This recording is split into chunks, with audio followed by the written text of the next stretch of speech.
শরীফ ওসমান হাদির হত্যার প্রতিবাদে এই মুহূর্তে চট্টগ্রামের ২ নম্বর গেট এলাকায় অবরোধ করে রেখেছেন বিক্ষুব্ধ জনতা এবং তারা ইতিমধ্যে আমরা দেখেছি যে তারা কান্নারত অবস্থা, তারা কান্না করছেন যে শরীফ ওসমান হাদির হত্যার যে প্রতিবাদে তারা রাস্তায় নেমে এসেছেন। তারা ইতিমধ্যে দেখেছি গাড়ি যে যানবাহন রয়েছে সেগুলো ব্লক করে দিয়েছেন, সেগুলো অবরোধ করে রেখেছেন। আমরা দেখছি তারা এখান থেকে মূলত খুলশী ভারতীয় যে চট্টগ্রাম হাইকমিশনার আছে সেখানেই তারা যাবেন, সেটি বন্ধের প্রতিবাদ, সেটি বন্ধ করার জন্য তারা বলবেন, সেই বিষয়টি তারা আমাদেরকে জানিয়েছেন। আমরা এখানে কয়েকজনের সাথে একটু কথা বলবার চেষ্টা করব, আমরা কয়েকজনের সাথে একটু কথা বলবার চেষ্টা করব।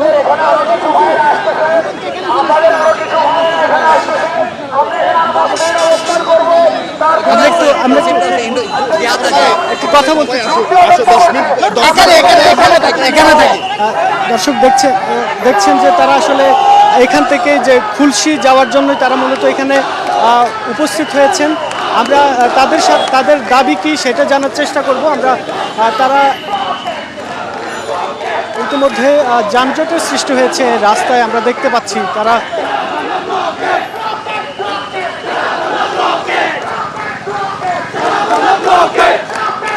দর্শক দেখছেন যে তারা স্লোগানে তারা প্রতিবাদ করছেন।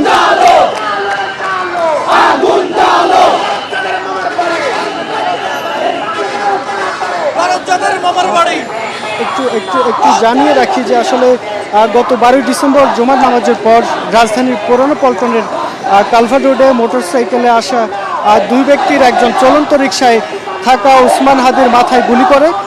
গুরুতর অবস্থায় প্রথমে তাকে ঢাকা মেডিকেল কলেজ হাসপাতালে নেওয়া হয়, সেখান থেকে পরে এভারকেয়ার হাসপাতালে নিয়ে আইসিইউতে রাখা হয়। এরপর উন্নত চিকিৎসার জন্য সোমবার দুপুরে হাদিকে একটি এয়ার অ্যাম্বুলেন্সে সিঙ্গাপুরে নেওয়া হয়। সেখানে মূলত আজকে তিনি মৃত্যুবরণ করেন, সেই মৃত্যুর ঘোষণা আসে। আমরা এখানে যারা আছেন তাদের সাথে একটু কথা বলবার চেষ্টা করব।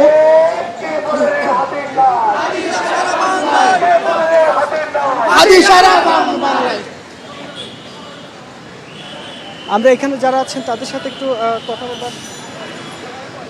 কথা বলবার চেষ্টা করছি। এখানে আসলে তারা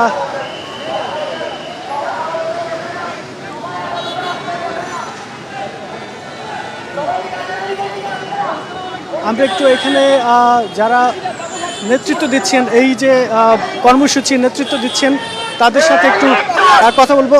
আমরা দেখছি যে ইতিমধ্যে তারা রাস্তার মাঝখানেই আসলে বসে পড়েছেন।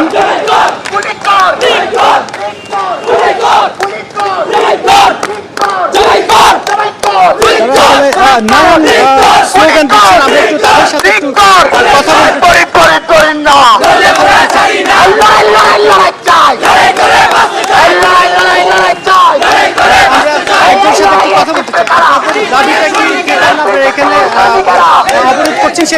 আপনারা দেখেছেন আমাদের হাদি ভাই ভারতীয় আগ্রাসনের বিরুদ্ধে কথা বলে তিনি বিগত 7 দিন আগে বুলেটের আঘাতে প্রাণসজ্জা ছিলেন। গতকালকে তাকে সিঙ্গাপুরে নিয়ে যাওয়ার পরে প্রায় আমরা বারবার খবর শুনতে পাই, গুজবে অনেকে বলে হাদি ভাই বেঁচে নেই, আবার কেউ বলে হাদি ভাই বেঁচে আছে, কিন্তু অবশেষে দেখা গেল আমাদের হাদি ভাই আমাদের মধ্যে নেই। আমরা বলতে চাই বারবার কেন ভারতীয় আগ্রাসনের বিরুদ্ধে কথা বলতে চাই। প্রথম শহীদ হয়েছেন আমাদের আবরার ভাই, দ্বিতীয় শহীদ হয়েছেন আমাদের হাদি ভাই। কেন বাংলায় বারবার এরকম আমরা ভারতীয় আগ্রাসনের বিরুদ্ধে কথা বললে আমাদের ভাইদের মৃত্যু হয়? আমরা এর তীব্র নিন্দা প্রতিবাদ জানাই এবং ভারতীয় আগ্রাসন বন্দীদের বিরুদ্ধে আমাদের সবসময় জিরো টলারেন্স থাকতে হবে। বাংলাদেশের মাটিতে কখনো যাতে ফ্যাসিস্ট সরকার হাসিনা এই আধিপত্য কায়েম করতে না পারে, সেই কোন একটা বিপ্লবী সরকার বাংলাদেশে দেখতে চাই। এই বলে আমি আমার বক্তব্য শেষ করলাম। আমরা আরেকজনের সাথে একটু কথা বলতে চাই, আপনাদের দাবিটা একটু জানতে চাই। ভাই আপনারা জানেন ভারতের বিরুদ্ধে যারাই কথা বলে তারাই খুন হয়। আপনারা আরো জানেন কিছুদিন আগে হাদি ভাই বুলেটের আঘাতে যে পয়সা নামে সন্ত্রাসী সে ঢাকা এসে ইন্ডিয়া যাবে কিভাবে? আপনারা আরো জানেন ভারত আধিপত্য বিরুদ্ধে যারাই কথা হয় তাদেরকে তাদেরকে হত্যা করা হয়। বর্তমান সরকার ডক্টর ইউনূস সরকার কি করেন, তাদের গোয়েন্দা বাহিনী কি করেন? আপনারা জানেন